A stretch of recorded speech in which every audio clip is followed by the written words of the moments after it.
ఓడడానికే పుట్టిన వాళ్ళు, అపజయం తప్ప జీవితంలో విజయం మెరుగని వాళ్ళు, ఒక తప్పుడు కూతలు, తప్పుడు పోస్టర్లతో ఆరుమూరులో ఒక రాజకీయ విక్రీడ మొదలుపెట్టారు. దానికి నేను సిద్ధం. వస్తున్నాను సోమవారం, రెడీ ఉండుండ్రి. యుద్ధం నేను సిద్ధం, కానీ నా స్థాయి నాయకులతో సిద్ధం.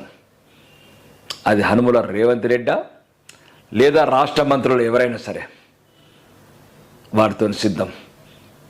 లేదు నిజామాబాద్ జిల్లా సీనియర్ శాసనసభ్యులు ఎవరైనా ఉంటే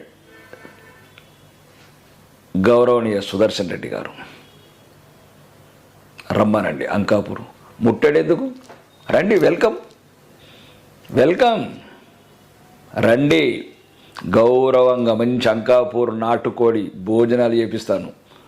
ముఖ్యమంత్రి ఎట్లని అడిగాడు, కొడంగల్ శాసనసభ్యులు గారు ఎట్లన్నా తెలంగాణ అసెంబ్లీ అడిగారు, అంకాపూర్ నాటుకోడి తినిపిస్తాను. సోమవారం నాడు 10 గంటలకు నేను అక్కడ ఉంటున్నాను. మీరు వస్తారని ఎదురు చూస్తున్నాను. ఒకవేళ చెప్తున్నా, శాంతి భద్రతలకు ఎవడన్నా విఘాతం కలిగించడం ఆర్మూర్ నియోజకవర్గంలో ఎవరిని వదలను. మీరు అనుకుంటారచ్చు గడిచిన 10 సంవత్సరాలలో ఏమేమి చేసినాము. ఇలా రాజకీయ ముసుగు పార్టీలు మారి మళ్ళా మొదలుపెట్టారు ఆట. మిమ్మల్ని అక్కడ మీ ఆటలు సాగనివ్వను. ఒక్కొక్కడిని ఎంచి లెక్క పెడతాను. ఆరుమూరు నిజం ప్రశాంతంగా ఉండాలి, స్వేచ్ఛతో ఉండాలి. దేనికంటే దానికి సిద్ధం. అది హనుమల రేవంత్ రెడ్డితోనే సిద్ధం.